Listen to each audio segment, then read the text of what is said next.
Good afternoon. I'm Robert Bush. I'm of the Phillips Group. I'm sitting with Todd Leone, who is the head of executive compensation for McGlagan, a subsidiary of Aon. Thank you for joining us, Todd. Thank you, Robert. Thank you for having me today. My Appreciate pleasure. Thank you.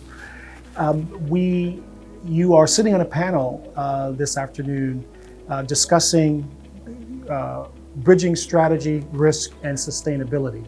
Right. Can you talk a little bit about the role that McGlagan is playing with regards to that topic? We've had the fortunate experiences that McGlagan as a group focuses within the financial services sector. And obviously anyone who has studied corporate activity over the last decade knows that the financial sector has had its share of issues relative to risk and sustainability. It was at the heart of the financial crisis. And from that area, we've got a baseline of best practices and items that we're going to talk about today. Mm-hmm. So as you think about this, an important measure is that the performance plans you have, be it for a financial firm or a general industry firm, performance plans are really there to help you get from point A to point B, right? And the goal is to ensure you get on that journey, but in a safe, sustainable way. And some items with that, which I think are important, relates to the fact that it's not just the performance plan itself, what goals, metrics you have from a risk-adjusted basis. What's your process that envelops that? What's your internal management process that's used to evaluate, determine, and see that risk elements are properly in the plans? And also importantly, how is the board involved relative to this overall governance process? So that's what we're here to talk about today.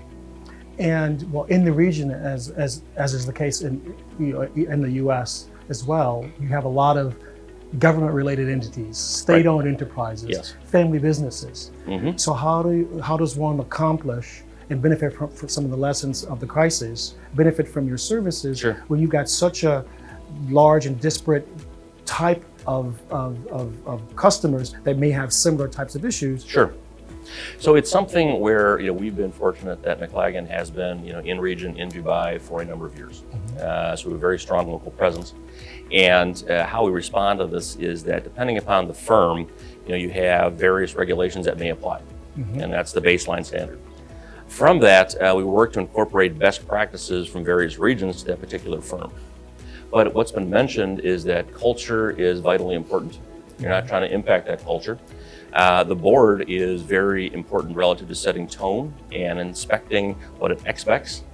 But it's something where what gets lost in all of this is that you can have too much focus at times on these risk measures.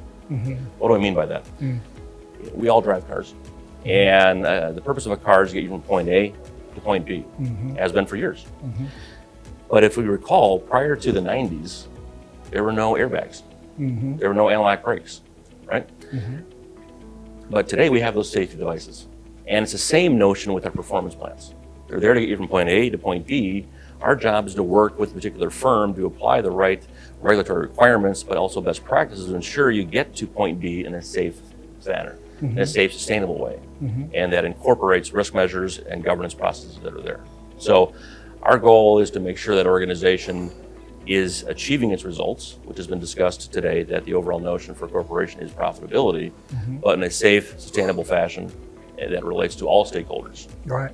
Well, that's interesting. And one of the terms that was used was maximizing shareholder value versus maximizing stakeholder value. And so what is the difference? Well, it's something that was talked about. If all you're focused on is maximizing shareholder value, there's a number of lenses that come up. First, over what time horizon? The lessons that have been learned is that through the Great Crisis, organizations were trying to maximize shareholder value over a short and narrow time period, right? And so now the overall notions have been to ensure that that is sustained over a long period of time. Ownership requirements in long-term devices that go on beyond vesting to make sure that individuals are vetted, not only the annual, but the long-term results. But it goes beyond just the shareholder. As it relates to different constituencies, obviously there are the employees that you have, there are the customers that you have, and depending upon size and scope, there's the environment of which you're operating. And those are all constituents that are above the shareholders. And so you're trying to balance all of those notions. And as you're thinking about performance plans, how a board is thinking about profit in the construct of all those different constituencies is a very emerging thought, and it's very important.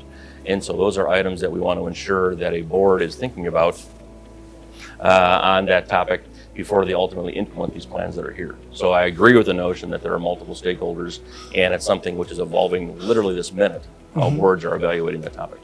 Thank you, Todd. That was very informative. Looking forward to reading your reports and getting more involved with you in the future. Thanks for the discussion today. Appreciate it. All right. Bye-bye.